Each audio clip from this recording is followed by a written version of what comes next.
Assalamualaikum warahmatullahi wabarakatuh. Sebelum kita mulai kisah hari ini, mari kita bersama bersholawat kepada junjungan kita Nabi Muhammad Shallallahu Alaihi Wasallam. Jangan lupa tekan tombol subscribe, like, dan nyalakan loncengnya, agar kalian tidak ketinggalan kisah nyata yang penuh pelajaran hidup. Bayangkan jika seorang wanita Indonesia polos bekerja sebagai TKW di tanah Arab, hanya ingin membantu keluarganya. Tapi siapa sangka, 4 pria Arab dari satu keluarga justru memperlakukannya bak benda, hingga ia hamil, bukan oleh satu pria, tapi 4. Namun alasan mereka melakukan itu membuat semua orang menangis. Laraswati, gadis berusia 22 tahun asal Blitar, Jawa Timur, datang ke tanah Arab dengan harapan bisa menyelamatkan keluarganya dari lilitan utang dan biaya pengobatan adik bungsunya yang terkena komplikasi paru-paru. Ayahnya hanyalah buruh tani penggarap sawah, sedangkan ibunya sehari-hari membuat keripik pisang untuk dijual ke warung-warung kecil di pasar. Sejak lulus SMK, Lara sudah ingin bekerja, namun lowongan di kota selalu menolak karena keterbatasan ijazah dan pengalaman. Ketika sebuah agensi penyalur tenaga kerja menawarkan pekerjaan ke Arab Saudi sebagai pembantu rumah tangga dengan gaji 5 juta per bulan, Laras tak berpikir 2 kali. Ia menandatangani kontrak, mengikuti pelatihan singkat, dan berangkat meninggalkan kampung halaman dengan restu orang tua yang berat namun penuh harap. Ia ditempatkan di sebuah rumah mewah di Riyadh, milik keluarga terpandang keturunan bangsawan, yang dikenal memiliki 4 putra laki-laki, Sultan, Fayez, Adil, dan Khalid. Rumah itu bak istana kecil dengan pilar-pilar besar, halaman luas, dan lantai marmer putih yang berkilau. Hari-hari Laras dipenuhi rutinitas bersih-bersih, menyapu, memasak, dan menyetrika pakaian. Ia bekerja diam-diam, jarang bicara, dan selalu menunduk ketika bertemu anggota keluarga. Namun suatu hari, segalanya berubah ketika Laras tertangkap sedang menyanyikan tembang Jawa lirih saat mencuci piring. Suara pelannya justru terdengar oleh Khalid, putra bungsu keluarga itu, yang tiba-tiba berdiri di belakang dapur. Khalid tak marah, justru terlihat terdiam, seolah dibawa kembali pada kenangan masa kecil. Rupanya, dulu ia memiliki pengasuh asal Indonesia yang sangat ia sayangi, namun telah meninggal saat Khalid masih kecil. Sejak kejadian itu, perhatian keluarga mulai tertuju pada Laras. Hari-hari berikutnya, kehadiran Laras mulai dianggap istimewa. Ia tak lagi hanya sekadar pembantu, tapi pelan-pelan menjadi pusat perhatian 4 putra majikan dengan cara yang tak ia mengerti. Fayez, putra kedua yang keras kepala dan berwajah tajam, sering meminta Laras mengantar kopi ke kamarnya langsung. Adil, putra ketiga yang flamboyan dan senang bersolek, memintanya membantu memilihkan baju setiap pagi. Khalid, yang paling muda dan pendiam, mulai sering duduk berjam-jam di dapur hanya untuk melihat Laras menyiapkan makanan. Namun yang paling mengejutkan, Sultan, si sulung yang dikenal alim dan religius, tiba-tiba menyuruh Laras membersihkan ruang perpustakaannya, ruangan yang selama ini tak pernah boleh dimasuki siapapun kecuali dirinya. Tatapan mereka semua mulai berubah. Bukan lagi tatapan majikan pada pembantu, tapi ada sesuatu di balik mata mereka, keinginan, atau mungkin rencana. Laras tak menyadari bahwa dirinya perlahan masuk dalam pusaran gelap yang disusun rapi oleh mereka semua. Keempat pria itu, tanpa ia tahu, memiliki tujuan masing-masing terhadap dirinya. Namun yang lebih mengejutkan, ternyata perhatian mereka bukanlah sekadar karena suka, tapi karena alasan yang jauh lebih kelam, yang berkaitan dengan kehormatan keluarga, keturunan, dan warisan. Laras hanyalah potongan kecil dalam permainan besar mereka. Tapi bagi Laras, semua itu masih tampak biasa saja. Ia hanya ingin bekerja dengan baik, menabung, dan segera pulang. Ia belum tahu bahwa nama kecilnya yang sederhana, Laraswati, akan tercatat dalam sejarah keluarga bangsawan Arab ini, sebagai wanita yang mengandung benih dari 4 pria berbeda, dalam waktu yang hampir bersamaan. Malam itu, hujan turun deras di Riyadh, hal langka yang membuat seluruh pelayan dan penghuni rumah menjadi gelisah. Kilatan petir menyambar di langit, dan aliran listrik di rumah besar itu tiba-tiba padam. Hanya cahaya lilin yang menerangi lorong-lorong marmer putih. Laras, yang saat itu sedang menyapu lantai ruang tengah, Dipanggil tergesa oleh kepala rumah tangga untuk mengambil lilin tambahan dari kamar atas. Ia menuruti tanpa banyak tanya. Langkahnya cepat, tubuhnya dibalut gamis tipis, basah karena sebelumnya menyiram halaman luar yang berdebu. Ketika membuka pintu kamar tersebut, yang ternyata kamar Fayez, putra kedua sang majikan, Laras tak menyadari bahwa di dalamnya sudah ada seseorang. Gelap pekat dan aroma parfum pria yang menyengat membuat Laras salah langkah. Ia masuk perlahan, meletakkan lilin di atas meja kecil dekat jendela. Namun sebelum sempat menyalakannya, sebuah tangan besar dan kuat menariknya dari belakang. Mulutnya ditutup, tubuhnya ditekan ke dinding, dan suara berat dalam bahasa Arab terdengar pelan namun tegas. "Diam. Aku tahu siapa kamu." Fayez mengira Laras adalah wanita bayaran yang dipesan secara rahasia oleh temannya. Dalam gelap dan tanpa suara, ia memaksakan kehendaknya. Laras berusaha melawan, tapi kalah tenaga. Setelah kejadian itu, ia ditinggalkan dalam gelap, menggigil dan menangis tanpa suara. Ketika lampu menyala beberapa menit kemudian, Fayez syok melihat wajah Laras yang pucat di pojok ruangan. Tapi ia tak meminta maaf. Ia hanya berkata lirih, "Jangan bilang siapa-siapa, kalau kau masih ingin bekerja di sini."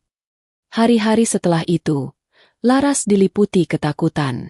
Ia berusaha bersikap normal, tapi tubuhnya gemetar setiap kali melihat Fayez lewat di lorong. Anehnya, tak lama setelah kejadian itu, Adil, putra ketiga, mulai menunjukkan gelagat yang aneh. Ia mendekati Laras, menawarkan hadiah-hadiah kecil, dari parfum mewah hingga kalung emas tipis. Ia bahkan menyelipkan uang di bawah cangkir teh yang Laras bawa ke kamarnya. Adil mengatakan bahwa ia mendengar Laras sudah tak perawan, dan karena itu ia tak perlu merasa berdosa jika ingin diperlakukan layaknya wanita terhormat. Kata-kata itu menampar Laras, tapi ia tak mampu melawan. Tubuhnya lemah, dan pikirannya terus dihantui bayangan malam itu. Keluarga besar itu seolah buta. Tak satu pun menanyakan perubahan Laras yang semakin murung. Hanya Khalid, si bungsu yang pendiam, sesekali menatapnya dengan raut iba. Tapi bahkan Khalid pun menyimpan rahasia. Rahasia yang akan membuka lembaran paling kelam dalam hidup Laras. Dan ketika Laras berpikir bahwa tak akan ada hal lebih buruk dari malam itu, takdir justru membawanya lebih jauh ke jurang yang gelap. Tempat di mana tubuhnya bukan lagi miliknya, dan kehormatannya telah berubah menjadi alat dalam rencana besar keluarga bangsawan tersebut. Beberapa hari setelah malam kelam itu, Laras merasa tubuhnya semakin lemah. Bukan hanya karena kelelahan fisik, tapi juga karena beban psikologis yang menindih dadanya setiap kali melintasi lorong rumah megah itu. Ia tak bisa tidur nyenyak. Setiap kali pintu kamar diketuk, tubuhnya refleks gemetar. Tapi yang paling membuatnya nyaris gila adalah kenyataan bahwa Fayez, pria yang mencoreng kehormatannya, justru bertingkah seolah tak terjadi apa-apa. Ia bahkan menyapa Laras dengan senyum sejuk saat makan malam, seolah menjadi pria terhormat di hadapan orang tuanya dan ketiga saudaranya. Hingga suatu sore, ketika Laras sedang menjemur handuk di atap belakang rumah, seseorang muncul dari balik tembok samping. Faiz, dengan membawa kantong plastik hitam berisi uang tunai dan selembar kertas kecil. Ia meletakkannya di atas bangku tanpa banyak bicara. "Ambillah, itu cukup untuk 2 tahun gaji. Jangan pikir macam-macam. Dan tanda tangani ini," ujarnya singkat. Kertas itu berisi tulisan Arab. Sebagian besar Laras tak paham. Namun dari potongan kata-kata yang ia kenali, tertulis semacam pernyataan bahwa dirinya telah menerima hadiah sebagai bentuk sukarela dan pengakuan atas hubungan yang dilakukan tanpa tekanan. Laras terdiam. Napasnya tercekat. Ini bukan sekadar uang, ini jebakan. Ia menolak. Ia ingin pergi. Tapi Fayez menyeringai. "Kalau kau menolak, maka aku akan tunjukkan rekaman CCTV ketika kau masuk ke kamarku malam itu. Orang tuaku tak akan percaya kau dipaksa. Mereka akan mengira kau pelacur murahan." Kata-kata itu menghantam lebih keras dari tamparan. Fayez pergi tanpa menunggu jawaban. Uang itu dibiarkan di bangku, seperti umpan yang menjijikan. Laras hanya bisa menatapnya, lalu menangis di atas genting rumah, jauh dari siapapun. Namun dunia tak memberinya waktu untuk sembuh. Beberapa hari kemudian, giliran Adil, putra ketiga yang flamboyan, mengambil giliran mendekati Laras. Tapi ia lebih licik. Ia tak memaksa, tak mengancam, tapi merayu. Dengan bahasa yang manis, ia mengatakan bahwa Laras kini adalah wanita yang spesial di rumah itu. Bahwa dirinya lebih pantas mendapatkan perlakuan mewah, layaknya istri simpanan yang dimanjakan. Adil menawarkan kamar terpisah, fasilitas pribadi, bahkan liburan ke Dubai asalkan Laras bersedia menerima cintanya. Laras, dalam kelelahan mental dan tubuh yang terus melemah, menolak. Tapi Adil tidak berhenti. Ia memeluk Laras dari belakang suatu sore saat sedang menyetrika. Dan saat itulah semuanya pecah. Laras berteriak. Tapi suara itu hanya bergema di antara dinding tebal. Tak satu pun pelayan berani mendekat. Sebab mereka tahu, ketika menyangkut putra-putra keluarga itu, tak ada keadilan yang bisa ditegakkan. Setelah kejadian itu, Laras semakin mengurung diri. Ia tahu tubuhnya tak lagi miliknya sendiri. Tapi ia juga sadar bahwa dirinya kini adalah pion dalam permainan kekuasaan dan nafsu. Satu-satunya hal yang membuatnya bertahan adalah janji kepada sang ibu, bahwa ia akan pulang dengan membawa perubahan. Tapi bagaimana mungkin ia bisa pulang dengan luka sebesar ini? Yang tidak ia ketahui, permainan itu belum selesai. Masih ada dua pria lagi, dan yang satu adalah lelaki yang selama ini terlihat paling tak bersalah. Halik. Di antara keempat putra keluarga Al-Mukri, Sultan adalah yang paling disegani. Ia jarang bicara, pendiam, dan hampir selalu mengenakan gamis putih bersih serta peci hitam. Ia dikenal sebagai orang yang paling taat agama, tak pernah terlihat menyentuh wanita, apalagi terlibat pesta atau kegiatan duniawi seperti ketiga adiknya. Laras pun merasa sedikit tenang bila berada di dekat Sultan, karena pria itu tak pernah memandangnya dengan tatapan aneh. Bahkan beberapa kali, ketika Laras salah menaruh piring atau menjatuhkan barang, Sultan justru meminta maaf lebih dulu. Itu membuat Laras mengira bahwa ia masih bisa percaya pada salah satu dari mereka. Namun, kepercayaan itu berubah menjadi kengerian ketika suatu hari Sultan memanggil Laras ke ruang perpustakaan pribadi. Ruangan yang selama ini tertutup rapat dan hanya Sultan yang memiliki kuncinya. Dengan dalih ingin membersihkan rak dan merapikan dokumen keluarga, Sultan menyuruh Laras masuk. Di dalam, ruangan itu terasa berbeda dari bagian rumah lain. Dindingnya dipenuhi buku-buku tebal, lukisan kaligrafi, dan aroma kayu manis yang kuat. Tapi yang paling menonjol adalah sebuah bingkai foto besar di tengah ruangan. Potret keluarga Al-Mukri yang duduk dengan anggun, diapit oleh kutipan dari kitab suci tentang pentingnya keturunan. Laras mulai menyadari bahwa ruangan itu bukan sekadar tempat membaca. Disitulah rahasia besar keluarga itu disimpan. Sultan berdiri di dekat jendela, menatap keluar, lalu berkata tenang, "Aku tahu apa yang terjadi padamu. Aku tahu apa yang dilakukan saudara-saudaraku." Suara tenangnya membuat Laras berpikir sejenak bahwa akhirnya ada yang membela. Tapi kalimat berikutnya menghancurkan semua harapan. Karena itulah aku tak boleh ketinggalan. Laras membeku. Sultan melanjutkan, "Aku bukan pria bejat seperti mereka. Aku ingin semuanya halal. Aku ingin kau mengandung anakku secara syar'i sebagai istri siri. Karena keluargaku memerlukan keturunan dari rahim yang subur, dan kau satu-satunya harapan kami." Laras terdiam. Ia tak bisa membedakan mana yang lebih mengerikan. Paksaan yang kasar, rayuan palsu, atau permintaan dengan bungkus agama. Sultan lalu mengeluarkan selembar surat nikah siri yang sudah ditandatangani. Ia hanya butuh cap jempol Laras. Ia bahkan mengatakan bahwa ibu mereka menyetujui rencana ini. Bahwa seluruh keluarga telah merancang ini sejak awal. Laras dipilih, disiapkan, dijaga, bahkan diuji secara diam-diam lewat dokter keluarga untuk memastikan bahwa tubuhnya subur dan bisa mengandung. Rasa mual menyelimuti dada Laras. Ia seperti bukan manusia. Ia seperti hewan eksperimen. Tubuhnya dijadikan rahim produksi untuk menyelamatkan garis keturunan sebuah keluarga yang dipuja-puja masyarakat. Ia lari keluar dari ruangan, menangis dalam diam, lalu terkunci di kamarnya semalaman tanpa makan, tanpa tidur. Dalam gelap, perutnya bergejolak, bukan karena lapar, Tapi karena naluri, ia mulai curiga bahwa dirinya telah hamil. Dan di saat dirinya masih diliputi ketakutan dan kebingungan, satu-satunya orang yang belum menyentuhnya kini berdiri di ambang pintu kamarnya. Khalid berdiri di depan kamar Laras dengan wajah canggung, seperti sedang menahan sesuatu yang sudah lama ingin ia ucapkan. Tak seperti tiga kakaknya yang selalu menampilkan kepercayaan diri, Khalid justru dikenal pendiam dan sedikit kikuk. Bahkan para pelayan di rumah itu sering mengejeknya karena tak pernah membawa pulang pacar atau berbicara tentang wanita. Tapi malam itu, saat Laras membuka pintu dengan mata sembab dan wajah lelah, Khalid menunjukkan sisi yang belum pernah ia tampakkan sebelumnya. "Aku tahu semuanya," katanya lirih. "Aku tahu kau sedang hancur. Tapi aku tidak seperti mereka." Suaranya pelan, penuh tekanan batin. Laras tak menjawab, hanya menatap dalam diam. Ia terlalu lelah untuk bicara, apalagi mempercayai siapapun. Namun Khalid tetap berdiri, mengulurkan sebuah bungkusan kain yang ternyata berisi vitamin kehamilan, madu, dan sebuah buku panduan untuk ibu hamil.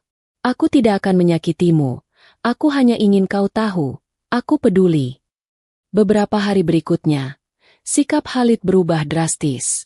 Ia mulai menemani Laras sarapan di dapur, membelikan makanan ringan dari luar, bahkan menyelipkan surat-surat pendek dengan tulisan tangan yang menyemangati Laras.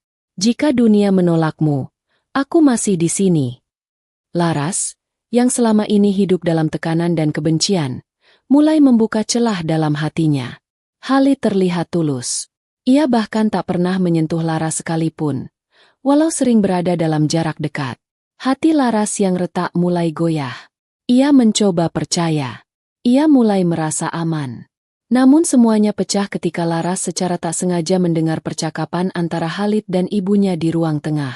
Saat itu ia sedang membersihkan meja makan dan tanpa sengaja mendengar suara Khalid meninggi. "Aku tidak bisa terus bersandiwara seperti ini, Ummi. Aku memang peduli padanya, tapi bukan karena rencana itu." Suara Khalid terdengar getir.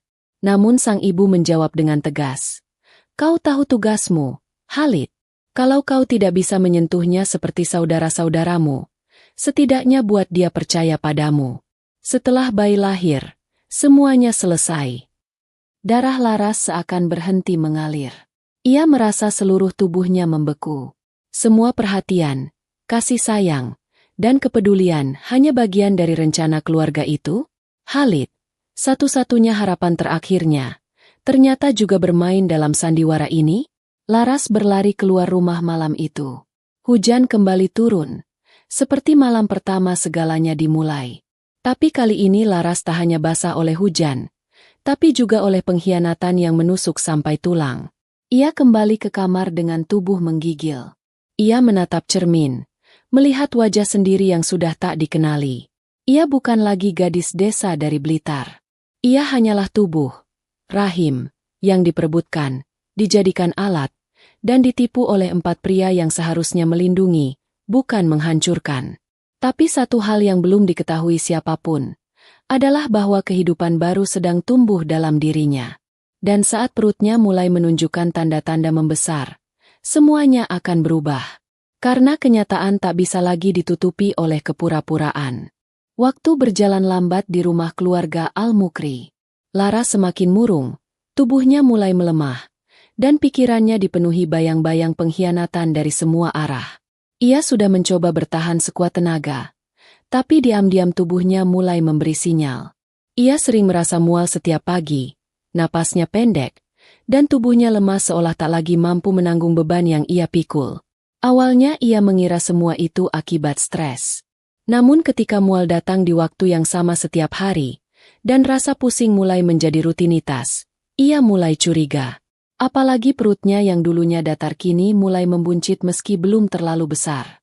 Suatu sore, saat Lara sedang mengepel lantai dapur, ibunda dari keempat putra itu datang menghampiri dengan wajah serius. "Kamu sakit?" tanyanya dalam bahasa Arab yang halus namun tajam. Laras menggeleng pelan, tapi sang ibu menatap tajam ke arah perutnya yang sedikit menonjol. "Besok ikut aku. Kita ke dokter." Suaranya tak bisa dibantah. Laras merasa jantungnya hampir copot. Ia tak punya pilihan. Keesokan harinya, dengan pengawalan 2 pelayan wanita dan sopir pribadi, Laras dibawa ke klinik mewah di kawasan elit Riyadh. Klinik itu tak seperti rumah sakit biasa. Isinya tenang, steril, dan dijaga ketat dari pandangan umum. Dokter perempuan yang memeriksa Laras awalnya ramah, namun ekspresinya berubah kaku setelah melakukan USG. Ia menatap layar dalam diam, lalu beralih menatap Laras lekat-lekat. "Kau hamil," ucapnya tegas. Dan ini yang lebih mengejutkan. Dokter tersebut menjelaskan bahwa kandungan Laras menunjukkan kemungkinan besar bukan hasil dari satu pria saja. Dari hasil perkembangan embrio dan karakteristik genetik awal, diduga bahwa pembuahan terjadi dari hubungan seksual dengan lebih dari satu pria dalam rentang waktu yang berdekatan. Laras terdiam. Dunia terasa berputar. Bahkan dokter pun tak sanggup menjelaskan bagaimana hal ini bisa terjadi dengan pasti. Namun semua pihak yang terlibat sudah bisa menyimpulkan, keempat pria itulah penyebabnya. Saat Laras kembali ke rumah dengan wajah pucat dan langkah gontai, seluruh keluarga sudah menunggu di ruang utama. Keempat putra berdiri berjejer. Sang ibu duduk di kursi besar dengan tatapan menusuk. Tak ada suara. Hanya keheningan dan detak jam di dinding yang terasa menyesakkan. Tiba-tiba, sang ibu berdiri dan mendekati Laras. Ia menatap perut gadis itu, lalu berbisik, "Kita tidak bisa lagi menutupi ini." Laras mulai gemetar. Ia pikir dirinya akan diusir, atau bahkan dihilangkan. Tapi yang terjadi justru sebaliknya. Sang ibu memanggil pelayan untuk menyiapkan kamar khusus, makanan bergizi, dan bahkan perawat pribadi. Laras diperlakukan layaknya wanita bangsawan hamil. Tapi semua itu bukan karena cinta. Bukan karena rasa bersalah. Tapi karena kandungan di perutnya kini menjadi aset keluarga. Keturunan yang mereka tunggu-tunggu kini tumbuh di rahim seorang TKW Indonesia. Namun satu hal masih menghantui semua orang. Siapa ayah dari bayi itu? Dan ketika waktu berlalu, dan perut Laras membesar lebih cepat dari seharusnya, mereka semua mulai curiga. Mungkinkah bayi yang dikandung Laras bukan satu, tapi lebih dari satu? Keheningan di rumah megah itu kini berubah menjadi kecanggungan yang kental. Setiap langkah Laras diawasi. Setiap gerak-geriknya dijaga ketat oleh perawat dan pelayan yang diperintahkan langsung oleh ibunda keluarga Al-Mukri. Ia tak lagi bekerja. Laras kini tinggal di kamar khusus dengan tirai tebal, ranjang empuk, dan makanan khusus ibu hamil. Tapi semua kenyamanan itu terasa seperti penjara. Ia hidup di bawah pengawasan, diperlakukan bukan sebagai manusia, tapi sebagai wadah bagi benih yang dianggap sangat berharga. Hari demi hari, perut Laras membesar. Tapi bukan hanya ukurannya yang membuat orang-orang di rumah itu terdiam, melainkan kecepatannya. Usia kandungan yang seharusnya baru memasuki bulan keempat sudah terlihat seperti 6 bulan. Bahkan dokter yang menangani Laras pun terlihat bingung. Beberapa pemeriksaan lanjutan dilakukan secara diam-diam. Hasil USG menunjukkan adanya keanehan. Bukan satu, bukan dua, tapi lebih dari 3 janin sedang tumbuh di dalam tubuh Laras. Kabar ini sampai ke telinga ibunda Al-Mukri lebih cepat dari yang diantisipasi. Malam itu, Laras dipanggil ke ruang pribadi sang ibu. Suasana hening. Ruangan itu dipenuhi aroma gaharu dan lampu temaram. Sang ibu duduk di kursi besar sambil memegang tasbih. Matanya tajam namun tak mengandung amarah, melainkan kehancuran yang disembunyikan. Laras berdiri gemetar di hadapannya. Tangannya saling menggenggam, tak tahu harus berkata apa. Lalu sang ibu berbicara. "Aku tahu apa yang terjadi. Aku tahu. Semua ini salah." Suaranya pelan, tapi menusuk. "Tapi aku tidak akan menyalahkanmu. Karena aku yang memulai semua ini." Laras terperangah. Matanya membulat. Sang ibu melanjutkan kisah yang tak pernah ia bayangkan akan ia dengar. Bertahun-tahun lalu, keluarga Al-Mukri dihantui kenyataan pahit. Keempat putra mereka mengalami masalah infertilitas yang berbeda-beda. Para dokter memberi kesimpulan sama. Kemungkinan besar mereka tidak bisa meneruskan keturunan. Itu adalah aib besar di kalangan bangsawan Arab. Maka, dimulailah rencana terlarang, mencarikan satu perempuan yang secara genetik kuat, berasal dari garis keturunan subur, dan bisa dijadikan wadah keturunan. Setelah mencari ke banyak negara, seorang agen tenaga kerja menyarankan untuk mengambil gadis dari Indonesia. Negara yang masyarakatnya dikenal kuat, pekerja keras, dan rendah risiko penyakit bawaan. Dan dari ribuan nama terpilihlah satu, Laraswati, gadis dari Blitar. Sang ibu menatap Laras lekat-lekat. Kami tahu kamu bukan sembarang gadis. Kamu tangguh, tubuhmu bersih, hatimu lembut. Kami berpikir, siapa tahu Allah menitipkan takdir kami lewat rahimmu. Air mata mengalir dari wajah keriput wanita itu. Tapi bagi Laras, air mata itu tak cukup untuk menebus semua luka. Ia menangis, tapi bukan karena terharu, melainkan karena merasa dikhianati oleh sistem, oleh takdir, oleh manusia yang memakai agama sebagai tameng dan dirinya sebagai tumbal. Kini semuanya jelas. Laras dipilih, disiapkan, diuji, dimasukkan ke rumah itu bukan sekadar sebagai pembantu, tapi sebagai eksperimen hidup. Dan 4 pria yang selama ini ia takuti, ternyata hanya pion dari skenario besar yang digerakkan oleh satu sosok yang tampak bijak, sang ibu. Namun belum selesai semuanya dicerna, sang ibu berkata lirih, "Kita akan menjaga anak-anak itu. Tapi kau harus tetap di sini. Karena setelah ini, banyak mata yang mengincar darah keturunanmu." Sejak malam pengakuan itu, suasana di rumah Al-Mukri berubah drastis. Tidak ada lagi interaksi biasa antara Laras dan keempat pria itu. Mereka seolah menjauh, menghindari tatapan, dan hanya sesekali menanyakan kabar lewat pelayan. Laras ditempatkan di kamar paling aman, dijaga 2 pelayan perempuan dan seorang perawat yang tak pernah berbicara kecuali soal jadwal vitamin dan pemeriksaan kandungan. Tapi bagi Laras, diam bukan berarti aman. Justru ketenangan itu terasa seperti badai yang sedang menahan napas. Sampai akhirnya, suatu pagi, sang ibu memanggilnya ke ruang tengah. Kali ini, keempat putranya juga hadir. Mereka duduk berjajar seperti dalam sidang keluarga. Wajah mereka tegang, namun tak ada yang berani menatap langsung ke mata Laras. Di atas meja, sudah tergeletak setumpuk dokumen, materai, dan sebuah map merah berisi berkas resmi yang ditulis dalam bahasa Arab. "Kita harus menyelesaikan ini dengan cepat," ujar sang ibu tanpa basa-basi. "Kandunganmu semakin besar, dan berita sudah mulai bocor keluar. Beberapa orang di kalangan pengusaha sudah mendengar bahwa keluarga Al-Mukri akan memiliki penerus yang unik. Kami tidak ingin skandal ini mencoreng nama baik keluarga." Ia lalu menggeser map merah ke arah Laras. "Ada 2 pilihan. Kau pilih yang mana? Itu terserahmu." Laras membuka map itu dengan tangan gemetar. Di dalamnya terdapat 2 dokumen. Dokumen pertama adalah perjanjian nikah siri, yang akan melegalkan hubungan Laras dengan keempat putra itu secara syariat dan adat lokal, meski tidak dicatatkan secara hukum negara. Dengan perjanjian itu, Laras akan tetap tinggal di rumah tersebut, dijamin secara finansial, namun tidak memiliki hak sebagai istri sah secara hukum internasional. Anak-anak yang dilahirkan akan sepenuhnya menjadi milik keluarga Al-Mukri, dan Laras akan dianggap sebagai rahim yang diberkahi, tapi tidak lebih. Dokumen kedua lebih mengerikan. Isinya adalah surat pengakuan bahwa Laras telah melakukan praktik prostitusi ilegal, memasuki rumah keluarga tanpa izin resmi, dan mengandung anak dari hasil hubungan tidak sah.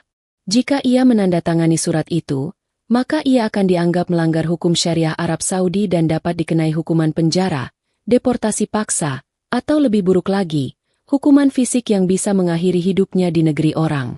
Laras terpaku. Ia ingin berteriak, tapi suara tak keluar. Ia ingin kabur, tapi pintu keluar rumah itu sudah seperti tembok besi. Opsi pertama mengikatnya selamanya dalam ikatan yang tak ia inginkan. Opsi kedua menghancurkan hidupnya selamanya. Kedua-duanya adalah penjara. Tapi satu tanpa jeruji, satunya lagi tanpa harapan. Ia menatap wajah keempat pria itu satu persatu. Fayez menunduk. Adil pura-pura sibuk menatap lantai. Sultan tampak tenang, seperti biasa. Sementara Khalid, satu-satunya yang dulu menunjukkan rasa peduli, justru menahan air mata yang menggantung di pelupuknya. Laras tahu, Tak ada lagi yang bisa ia percaya. Tapi ia juga sadar, jika ia memilih diam, maka anak-anak dalam kandungannya tak akan pernah mengenal dunia dengan martabat. Dengan suara pelan, ia berkata, "Aku tidak akan tanda tangan." Tidak keduanya. Semua orang terkejut. Tapi sebelum ada yang bicara, Laras berdiri dan berkata dengan nada tegas, "Biar Allah yang membela aku. Aku akan cari jalan keluar. Tapi bukan lewat jalan kotor ini." Sejak hari itu, ia dipindahkan ke kamar pengasingan. Makanan dikurangi. Ia tak diberi akses keluar rumah. Tapi Laras tahu, ia sudah mengambil keputusan. Dan sekarang waktunya menunggu kesempatan, walau sekecil apapun, untuk melarikan diri. Hari-hari Laras di ruang pengasingan terasa seperti mati perlahan. Ia hanya bisa melihat dunia dari jendela kecil berjeruji yang menghadap ke taman belakang. Makanan disediakan seadanya, dan ia dilarang bicara dengan siapapun selain perawat yang mengantarkan obat dan vitamin setiap pagi. Bahkan akses ke telepon dan kamar mandi pun dijatah. Semua fasilitas mewah yang dulu pernah ia nikmati kini berubah menjadi siksaan sunyi yang panjang. Tapi meski tubuhnya dikurung, pikirannya tetap mencari celah. Celah untuk keluar dari neraka berbalut emas ini. Pada minggu ketiga pengasingan, seorang pelayan muda asal Bangladesh yang baru bekerja diam-diam menyelipkan secari kertas di bawah mangkuk bubur Laras. Di atasnya hanya tertulis satu kalimat pendek dalam bahasa Indonesia yang terpatah-patah. "Ada orang dari kedutaan cari kamu." Laras tercekat. Matanya membelalak. Untuk pertama kalinya dalam waktu yang terasa seperti berabad-abad, ia merasa ada harapan. Beberapa hari kemudian, Laras sengaja membuat dirinya pingsan di kamar mandi. Ia memukul kepalanya ke tembok, cukup untuk membuat benjolan dan mual berat. Perawat panik. Ia dibawa ke klinik keluarga yang terletak tak jauh dari rumah besar itu. Di sanalah, di sebuah ruangan kecil yang hening dan steril, muncul sosok pria berjas rapi dengan ID bertuliskan Kedutaan Besar Republik Indonesia. Namanya Pak Heri. Seorang diplomat yang sudah beberapa tahun bertugas di Riyadh. Tanpa buang waktu, Pak Heri duduk dekat Laras dan berkata pelan, "Kamu Laraswati, kan? Kami sudah dapat laporan dari agen pengawas. Ceritakan semuanya, meskipun sedikit." Laras tak mampu berkata apa-apa. Ia hanya menangis, lalu menggenggam erat tangan pria itu. "Tolong saya, tolong bayi saya," lirihnya. Dengan air mata berlinang, ia menceritakan semua, tentang malam gelap itu, tentang 4 pria, tentang paksaan, dan tentang permainan keluarga besar yang menjadikan tubuhnya ladang eksperimen. Pak Heri mendengarkan dengan sabar. Ia tak mencatat apapun, hanya mengangguk dan terus menatap Laras dengan mata berkaca. "Kami akan bantu kamu pulang. Tapi prosesnya tidak akan mudah. Mereka bukan orang biasa. Mereka punya kuasa. Kita harus cermat." Ia lalu meninggalkan Laras dengan secari kertas kecil berisi nomor kontak rahasia dan sebuah kode. "Sembunyikan ini baik-baik. Jangan percaya siapapun selain saya," pesannya. Malam itu, Laras kembali ke rumah majikan dengan perasaan yang sulit dijelaskan. Campuran antara takut, harap, dan kekuatan baru. Ia tahu bahwa hidupnya belum aman. Tapi kini ia tak lagi sendiri. Ada seseorang yang tahu. Ada seseorang yang percaya, dan mungkin akan memperjuangkannya. Tapi pihak keluarga Al-Mukri juga bukan pihak yang lengah. Keesokan harinya, penjagaan di sekitar rumah ditingkatkan. Pelayan yang membocorkan informasi dipecat tanpa jejak. Laras dipantau ketat. Bahkan pintu kamarnya digembok dari luar. Namun mereka lupa satu hal.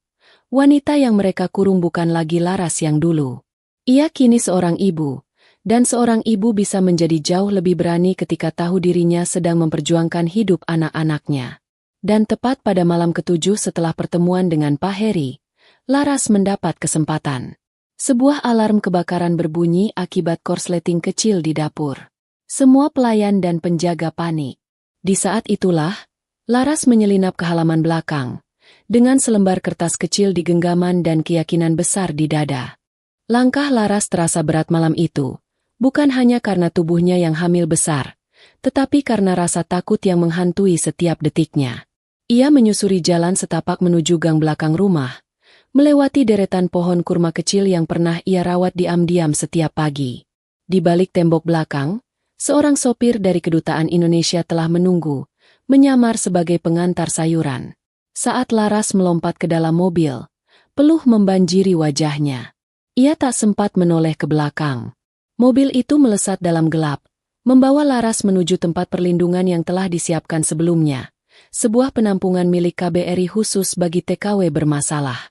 Beberapa minggu kemudian, di sebuah rumah sakit pemerintah dengan pengamanan ketat, Laras melahirkan, bukan 1, bukan 2, tapi 3 bayi sekaligus. Ketiganya sehat, berjenis kelamin laki-laki, dengan wajah berbeda-beda. Para dokter dan staf rumah sakit pun dibuat terkejut. Pemeriksaan DNA pun dilakukan atas permintaan kedutaan untuk menguatkan laporan hukum. Hasilnya lebih mengejutkan dari apapun yang pernah dibayangkan. Ketiga bayi itu berasal dari 3 pria yang berbeda. Masing-masing membawa jejak genetik Fayez, Adil, dan Sultan. Sementara Khalid tidak terbukti sebagai ayah kandung dari salah satu bayi, meski ia menjadi satu-satunya yang datang diam-diam ke rumah sakit untuk menatap dari jauh. Berita ini perlahan menyebar di kalangan diplomatik dan komunitas pekerja migran di Arab Saudi. Pihak keluarga Al-Mukri berusaha menutup-nutupi kasus itu, bahkan mencoba menyuap beberapa pihak untuk menghentikan penyelidikan. Namun campur tangan organisasi internasional membuat mereka kehilangan kendali. Tekanan dari luar negeri pun mulai berdatangan, menuntut keadilan atas eksploitasi yang dilakukan terhadap seorang TKW miskin dari Indonesia. Laras akhirnya dipulangkan ke tanah air dengan pengawalan resmi dari KBRI.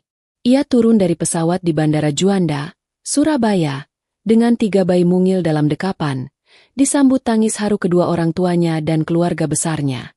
Desa tempat ia berasal seketika ramai. Dulu, banyak yang memandangnya hina karena bekerja sebagai pembantu di negeri orang. Kini, ia pulang bukan dengan uang, bukan dengan emas, tapi dengan luka. Dan 3 anak yang tak tahu apa-apa tentang gelapnya dunia yang melahirkan mereka. Namun Laras tak ingin membesarkan mereka dalam kebencian. Ia memberi nama ketiganya dengan makna yang dalam. Fathan, kemenangan, Rafi, kemuliaan, dan Salim, keselamatan. Ia bertekad membesarkan mereka dengan kasih sayang dan kejujuran, jauh dari bayang-bayang kekuasaan dan kemunafikan yang pernah ia alami. Dan meskipun tubuh dan hatinya penuh bekas luka, Laras tetap berdiri, bukan sebagai korban, tapi sebagai ibu. Ibu yang bertahan, melawan, dan menang. Demi anak-anaknya yang lahir bukan dari cinta, tapi akan dibesarkan dengan cinta sepenuhnya. Sahabat Sri Story, inilah akhir dari kisah nyata yang memilukan namun penuh kekuatan ini. Semoga menjadi pelajaran bagi kita semua bahwa harga diri seorang perempuan tak bisa dibeli, tak bisa ditukar, dan tak bisa dipaksa. Jangan lupa bersyalawat kepada Nabi Muhammad Shallallahu Alaihi Wasallam. Subscribe channel ini, agar kalian tak tertinggal kisah-kisah nyata lainnya yang menyentuh hati. Wassalamualaikum warahmatullahi wabarakatuh.